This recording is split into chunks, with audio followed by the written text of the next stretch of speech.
Sir আমি তোমাকে ভালোবাসি, আমি থাকতে পারছি না স্যার, একটা সেকেন্ড আমি ঘুমাইতে পারি নাই। আমি কেমন একটা যন্ত্রণা পাচ্ছি স্যার, যা আমি কখনো কোনোদিন পাই নাই।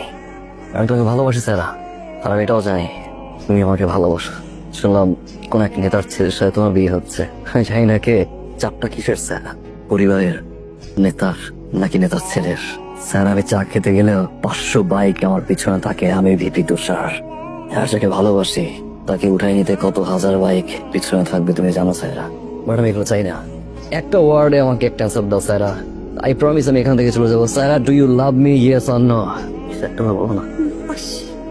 ভালোবাসি। চলো স্যার, আমি এখন তোমাকে বিয়ে করবো।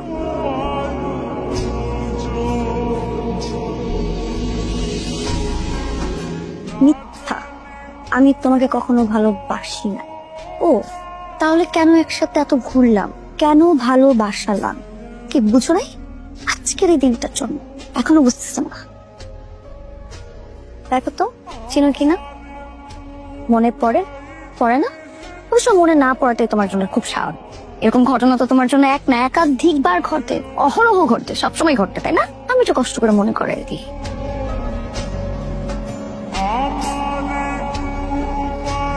কাজী সাহেব, শুভ কাজে দেরি আর করেন না, শুরু করেন।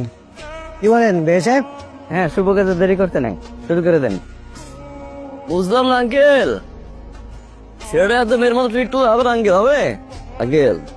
ওরা মানুষ প্রেম টেম করতেই পারে, আর বুঝলাম ধরা খাইছে। বুঝান, ভালো নাই লাগতে পারে আপনার, কথা বলেন, মেয়ের ফোনের সাথে কথা বলেন, ধরে বিয়ে দিয়ে দিবেন। তুমি কে? আমি তুষার আঙ্কেল, বিবি তুষার। তোমার নাম শুনেছি। Thank you uncle. বর্ষ, বিয়ের কাজটা সারি, তারপর তোমাদের আপ্যায়ন করে।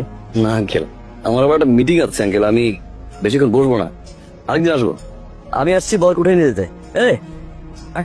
বরকে উঠে নিয়ে যাবো মানে? মানে বুঝলেন না আঙ্কেল, আপনার ছেলে প্রেম করছে আরেক মেয়ের সাথে, হুট করে বিয়ে দিবেন, মেয়েটার কথা ভাবছেন, অবস্থা কি? এভাবে কি সমাধান হয় আঙ্কেল? এই রে রাজি বিয়ে দে, ধর মোরার ডিমের বিয়া। আরে চলে বিয়ে করছে চলে। আঙ্কেল গেলাম বোরানিয়া, ভালো লাগে একদম। মানে ওসিরা কোন লাগে তো? স্পিডে ফোন দেয়, বুঝতে হবে না। তোমরা বিপিএসের থেকে সবকিছু এইভাবে করবা, সেজন্য দেখছো এই অবস্থা। এই মেয়েটা সেদিন বিয়ের আসরে ছিল, পরিবারের সিদ্ধান্তে বিয়ের পিড়িতে বসে। আর যখন একটা মেয়ে পরিবারের সিদ্ধান্তে বিয়ে করতে রাজি হয়, তখন ওই মেয়েটা মানুষটাকে নিয়ে স্বপ্ন দেখতে শুরু করে। স্বপ্ন দেখতে দেখতে ভালোবাসতে শুরু করে।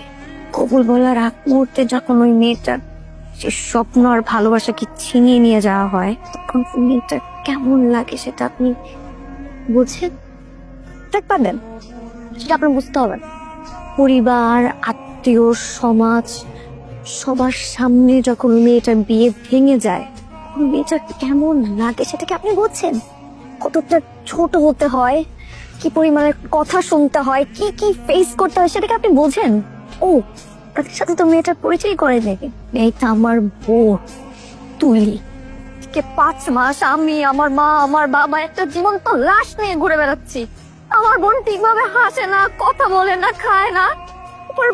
আমার বোন নাই, সে একজন মানসিক রোগী। She is traumatised.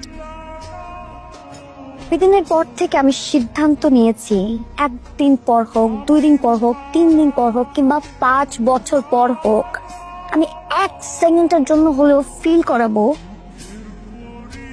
ভালোবাসার মানুষকে হারানোর যন্ত্রণা কতটা ভয়ঙ্কর হয়।